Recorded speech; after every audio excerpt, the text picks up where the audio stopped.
बिस्मिल्लाहिर्रहमानिर्रहीम। अस्सलाम वालेकुम नाज़रीन, मेरा नाम सरवत वलीम है। बहुत बड़ी ख़बर इस वक्त ब्राज़ील से मौसूल हुई है और ब्राज़ील से मौसूल होने वाली इस ख़बर का बराह रास्त ताल्लुक़ इज़राइल और इज़राइली फ़ौजियों से है जो जंगी जराइम के अंदर मुलव्विस हैं। और ये जो सोचा जा रहा था कि इज़राइल जो कुछ भी करेगा इस तस्ना से हासिल होगा, तो ऐसा लगता है कि दुनिया के बेशतर मुल्क अब उसकी मुखालफत के अंदर हमें खड़े नज़र आते हैं। रात गए इज़राइल का फ़ौजी जो है वो ब्राज़ील से भाग गया और उसके भागने की वजह ये थी कि वहाँ की मकामी अदालत ने कहा कि ये लोग तो जंगी जराइम के अंदर मुलव्विस हैं, तो क्यों ना इनके खिलाफ तहकीकात की जाए।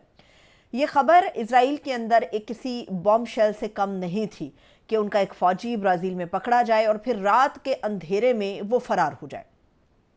मामला कुछ यूँ है कि एक इज़राइली फ़ौजी ब्राज़ील के अंदर गया अपनी फैमिली के हमरा गालिबन, और वहाँ पर वो अपनी छुट्टियाँ गुजारने के लिए गया।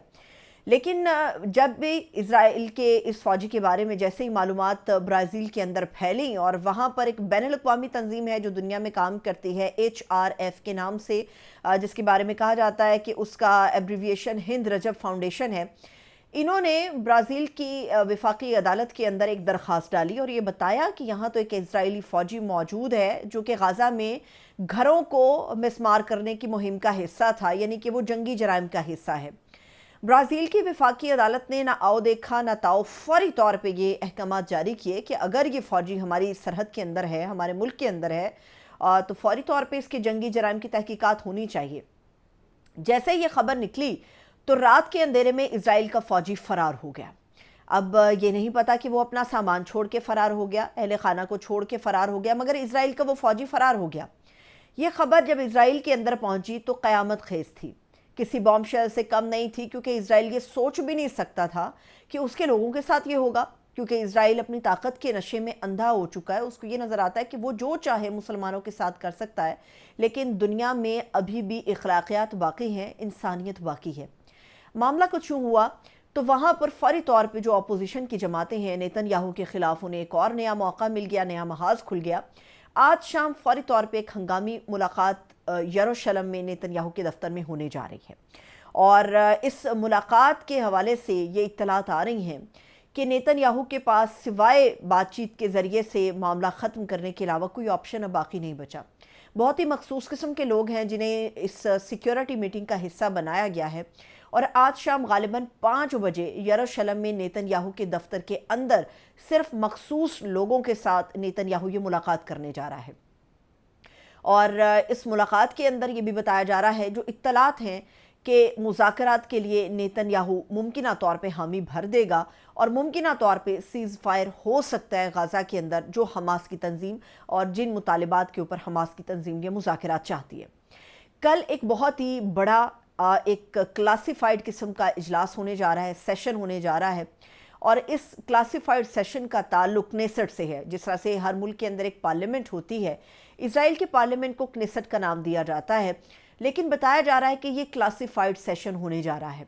और इसके अंदर नेतन्याहू को बहुत से ऐसे सवालात हैं जिनका जवाब देना पड़ेगा। अपोजिशन बहुत ही सख्त किस्म के सवालों के साथ कल यानी कि पीर के रोज़ इस क्लासिफाइड सेशन के अंदर शिरकत करने जा रही है, जिसका वाहिद जो एजेंडा है, और ये याद रहे कि हंगामी तौर पर इस सेशन को तलब किया गया, इस सेशन का जो वाहिद एजेंडा है वो उस इज़राइली फ़ौजी के फ़रार होने से मुतालिक और ब्राज़ील की वफाकी अदालत के रवैये से मुतालिक है। इज़राइल के जो अपोजिशन लीडर हैं उनका ये कहना है कि ये नेतन्याहू की हुकूमत मुकम्मल तौर पे नाकाम हो गई है, क्योंकि किसी एक या दो महाज़ों के साथ आप आगे बढ़ सकते हैं। अपने दाएं बाएं आगे पीछे जितने भी मुल्क हैं, आपने वहाँ पर एक महाजराई शुरू की हुई है। अपोजिशन की तरफ से इस इजलास की दरख्वास्त दी गई और कल हंगामी तौर पे इसको बुलाया जा रहा है कि देखा जाए कि अगर हमारे एक फ़ौजी के साथ ये रवैया होगा, इसका मतलब ये है कि दुनिया में कहीं भी हमारे फ़ौजी जाते हैं या कहीं पर भी हमारे लोग जाते हैं तो उनके साथ ये सलूक रवा रखा जाएगा। मैंने आपको पहले भी बताया था कि इज़राइल के अंदर ये ज़रूरी या लाजमी नहीं है कि फ़ौजी वो जो फ़ौज का हिस्सा है वही हों। हर शहरी को, हर नौजवान को 2 साल के लिए फ़ौज का हिस्सा बनना पड़ता है, चाहे वो चाहे इस चीज़ को या चाहे उसकी ख्वाहिशात के बरक्स हो, लेकिन 2 साल के लिए वो बीइंग फ़ौजी काम करता है। इसका मतलब ये है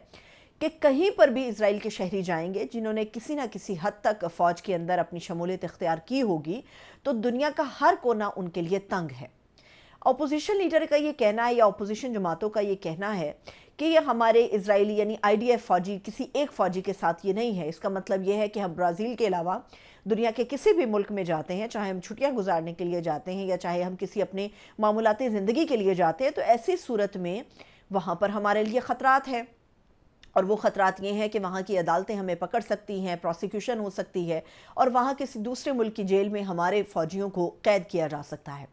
अब नेतन्याहू के लिए इस हद तक मुश्किल खड़ी हो गई है कि अब उसको समझ नहीं आ रहा कि इतने महाजों पर छेड़ी गई जंग, इसका इख्तिताम वो किस तरह से करेगा।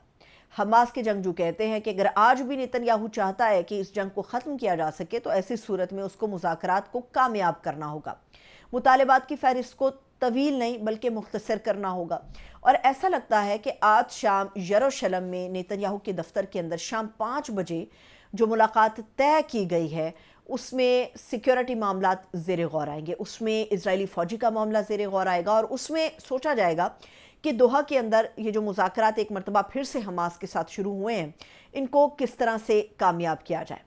इस वक्त ब्राज़ील के अंदर जो है वहाँ की जो फोर्सेस हैं वो तलाश कर रही हैं उस इजरायली फ़ौजी को जिसके अंदर जंगी जराइम में मुलविस होने के इल्ज़ामात हैं। और जो बैनुल-अक़वामी तंजीम HRF है, ये दरख्वास्त उनकी तरफ से ब्राज़ील की वफाकी अदालत को दी गई थी, जिसमें कहा गया था कि आपकी सरजमीन के ऊपर एक ऐसा इजरायली फ़ौजी मौजूद है जिससे गाज़ा के अंदर जंगी जराइम को इख्तियार किया, गाज़ा के मासूम शहरियों के घरों को मिसमार किया और वहाँ पर गाज़ा के नस्ल कुशी के लिए जो मुहिम्मात चलाई गई हैं, ये इजरायली फ़ौजी उन मुहिम्मात का हिस्सा था। इस वक्त इजराइल के अंदर बहुत ज़्यादा तशवीश फैलना शुरू हो गई है। पहले तो उनका सिर्फ ये एक शिकवा था कि उनकी यरगमालियों को छुड़ाने के लिए नेतन्याहू कोई काम नहीं कर रहा, लेकिन अब वहाँ की पब्लिक को भी इस बात को समझने में आसानी हो रही है कि नेतन्याहू की इन पॉलिसीज़ की वजह से, जिसमें सिफारती तौर पर भी ये लोग नाकाम हो गए हैं, अपने लोगों को, अपने शहरियों को तहफ़्फ़ुज़ नहीं दे सकते, नेतन्याहू की हुकूमत को गिराने के हवाले से बातें चल रही हैं। वहाँ पर एहतजाज का सिलसिला चल रहा है और इन एहतजाज को हवा देने के लिए अपोजिशन अपनी तकारीर के ज़रिए नेतन्याहू के ख़िलाफ़ महाजराई कर रही है। आज शाम की मुलाकात के अंदर जो भी तय हो, लेकिन कल जो पीर के रोज़ क्नेसेट का एक इजलास क्लासिफाइड सेशन होने जा रहा है,